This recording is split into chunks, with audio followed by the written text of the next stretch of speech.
Hello বন্ধুরা, তোমরা সবাই কেমন আছো? আশা করছি যে যেখানেই আছো ভীষণ ভালো আছো। সেপ্টেম্বর মাসের আজ হচ্ছে 30 তারিখ, আর আজ সোমবার। গোলাপ ফুলটা দেখতে পাচ্ছ, ভীষণ সুন্দর লাগছে কিন্তু। আর বৃষ্টির জলটা ফুলের উপর পড়েছে, আরও দেখতে যেন দুর্দান্ত লাগছে। বাজে এখন সকাল 6:30। এদিকে সমস্ত বাসি কাজ সেরে আর মাম্মাম সোনা বাবা দুজনেই উঠে গেছে। সোনা বাবা রবিবারের রাতে পা ব্যথা করছিল, কান্না করে শুয়ে পড়েছিল, রাতে আর কিছুই খায়নি। এদিকে আমি ব্রাশ করার পর জলমুড়িটা দিলাম খেতে, তো খাবে না, একবার খেয়েই বলছে আমি খাবো না, আর আমাকে গোলা রুটি বানিয়ে দাও। তো আজ যেহেতু মাসের শেষ দিন, স্কুলটাও বন্ধ আছে, তো ভাবলাম চলো তাড়াতাড়ি করে একটু বানিয়ে দিই, রাতে যেহেতু খাইনি। তো তার জন্য আমি আগে গোলা রুটিটা বানিয়ে দিলাম। এদিকে সোনা বাবা বসে খাচ্ছে, আর আমি ভাত ডালটাও বসিয়ে দিয়েছি।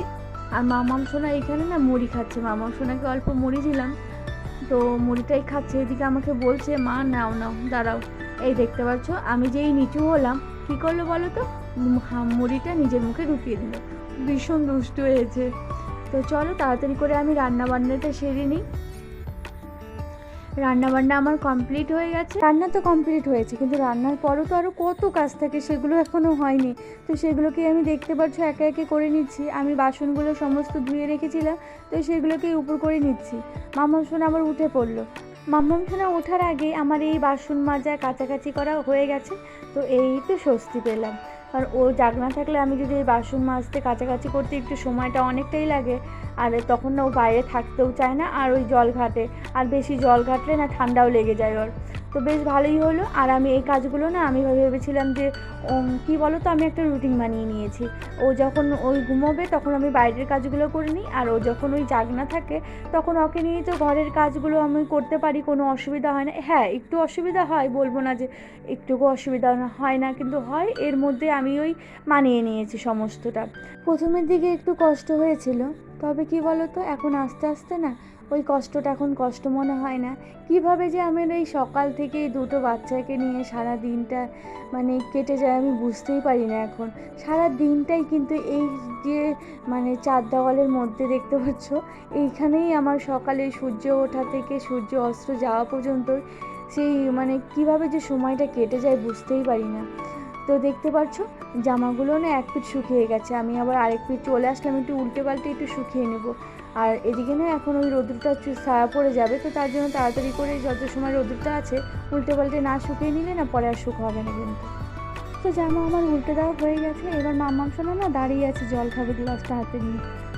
তো চলো মাম্মাম সোনাকে জলটা দিয়ে মাম্মাম সোনাকে চেয়ারে বেঁধে আমি আবার স্নানটা সেরে নিই।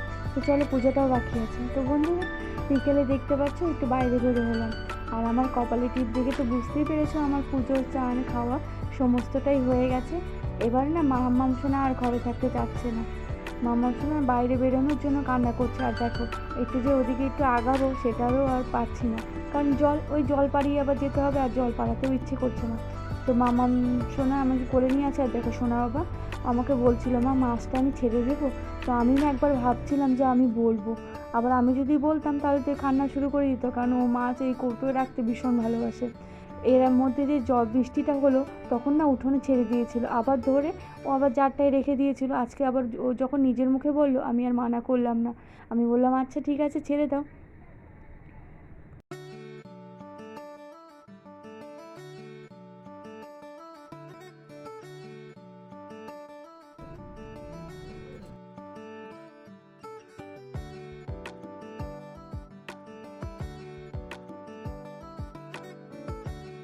রান্নার বালতিতে জলটা নিচ্ছি, আর বালতিটা ভরতে ভরতে এদিকে আমি প্রত্যেকটা টবের জল দিয়ে দিচ্ছি।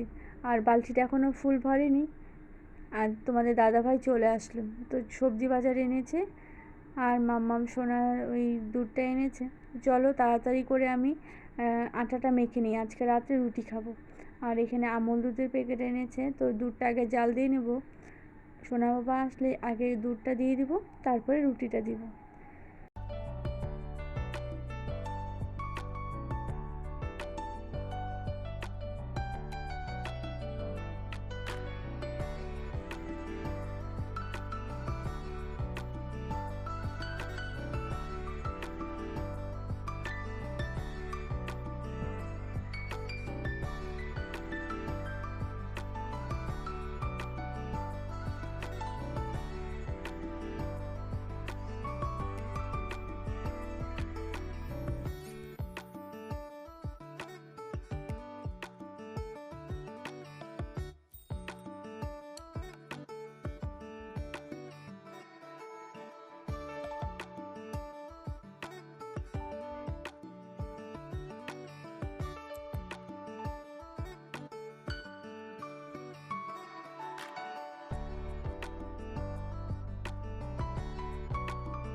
আজকের মতো এখানেই বিদায় নিচ্ছি।